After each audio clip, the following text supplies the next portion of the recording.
Roh Kudus. Masing-masing kita penuh Roh Kudus. Amin.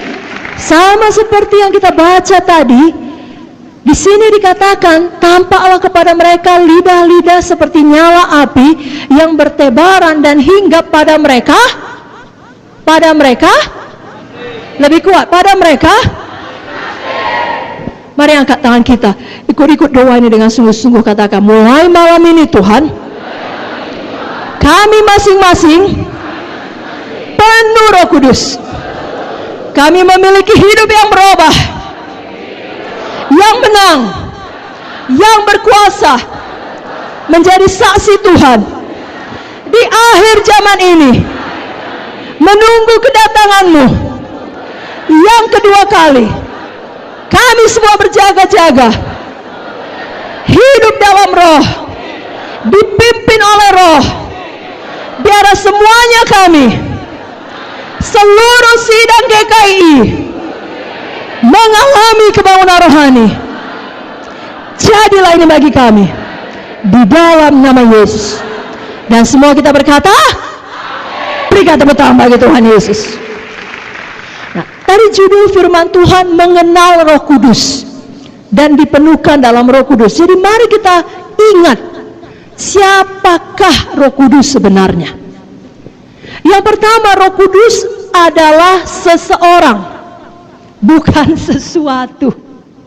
Roh Kudus adalah seorang pribadi. Apa Bapak Ibu Saudara? Nah, kalau kita melihat Roh Kudus sebagai kuasa, saya perlu penuh Roh Kudus supaya saya berkuasa, supaya saya bisa menjadi saksi Tuhan yang dinamis. Saya perlu penuh Roh Kudus supaya saya bisa menjadi saksi Tuhan yang mengabarkan Injil kemana-mana. Dia adalah kuasa. Maka kalau kita melihatnya sebagai kuasa, kita tidak merasa perlu membina hubungan pribadi dengannya, karena kuasa itu adalah sesuatu. Tapi kalau kita selalu mengingat Roh Kudus sebagai seseorang, sebagai pribadinya Tuhan, maka kita mengerti ada Tuhan hidup di dalam saya. Seharusnya satu pewahyuan ini saja cukup membuat saudara sukacita sepanjang malam ini. Ada Tuhan hidup di dalam saudara.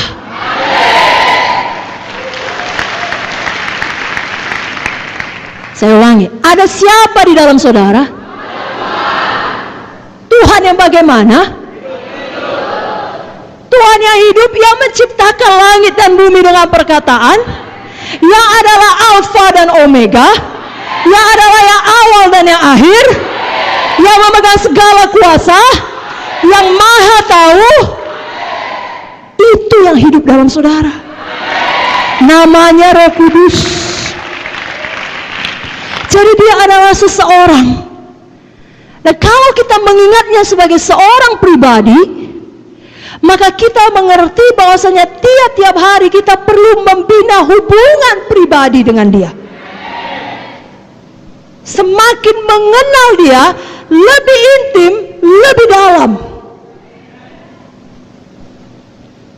Saudaraku masih ingat Galatia 5:22? Apa itu saudaraku? Buah roh. Mari buka Alkitab saudara. Buah roh. 1, 2, 3 ya. Tetapi buah roh ialah kasih, sukacita, damai sejahtera, kesabaran, kemurahan, kebaikan, kesetiaan, kelemah lembutan, penguasaan diri. Tidak ada hukum yang menentang hal-hal itu. Saudaraku, Roh Kudus sebagai seorang pribadi punya perasaan. Hanya seseorang dan bukan sesuatu yang bisa mengasihi. Hanya seseorang yang bisa merasakan sukacita. Jadi, Roh Kudus adalah pribadi yang punya perasaan, yang hidup di dalam kita. Marilah kita belajar tiap-tiap hari punya hubungan pribadi dengan Roh Kudus lebih dalam, lebih intim. Oleh sebab itu, jangan duka citakan hati Roh Kudus. Apa Bapak Ibu Saudara? Saya mau tanya, bisa Roh Kudus berduka cita? Bisa, karena dia seseorang. Dia bisa merasakan. Mari kita buka ayatnya dari buku Efesus 4 ayat 25 sampai 30. Efesus 4 ayat 25 sampai 30. Dapat Bapak Ibu Saudara? Mari kita baca dengan kuat-kuat. Bapak Ibu Saudara siap? 1, 2, 3 ya. Karena itu buanglah dusta dan berkatalah benar seorang kepada yang lain. Karena kita adalah sesama anggota. Apabila kamu menjadi marah, janganlah kamu berbuat dosa. Janganlah matahari terbenam sebelum padam amarahmu. Dan janganlah beri kesempatan kepada iblis. Orang yang mencuri, janganlah ia mencuri lagi. Tapi baiklah ia bekerja keras dan melakukan pekerjaan yang baik dengan tangannya sendiri, supaya ia dapat membagikan sesuatu kepada orang yang berkekurangan. Janganlah ada perkataan kotor keluar dari mulutmu, tapi pakailah perkataan yang baik untuk membangun di mana perlu, supaya mereka yang mendengarnya beroleh kasih karunia. Dan janganlah kamu mendukakan Roh Kudus Allah yang telah memeteraikan kamu menjelang hari penyelamatan. Amin. Jadi ada beberapa perkara yang dapat membuat Roh Kudus di dalam kita berduka cita. Tapi malam ini kita hanya melihat 2 perkara saja. Yang pertama, jangan berbohong, jangan berdusta. Katakan, saya tidak mau berbohong, saya tidak mau berdusta. Ini yang dituliskan dalam ayat 25 tadi. Karena itu buanglah dusta dan berkatalah benar seorang kepada yang lain, karena kita adalah sesama anggota. Anggota apa? Anggota tubuh Kristus.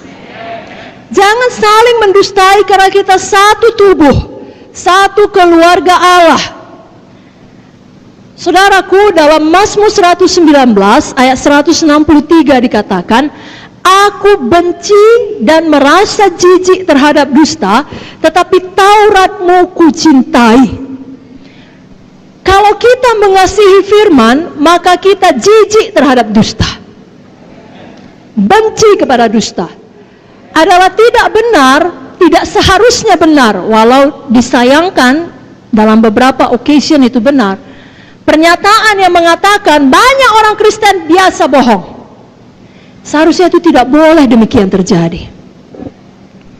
Kita adalah orang-orang yang jijik terhadap dusta, jijik, benci kepada kebohongan, tapi sebaliknya kita mengasihi firman Tuhan.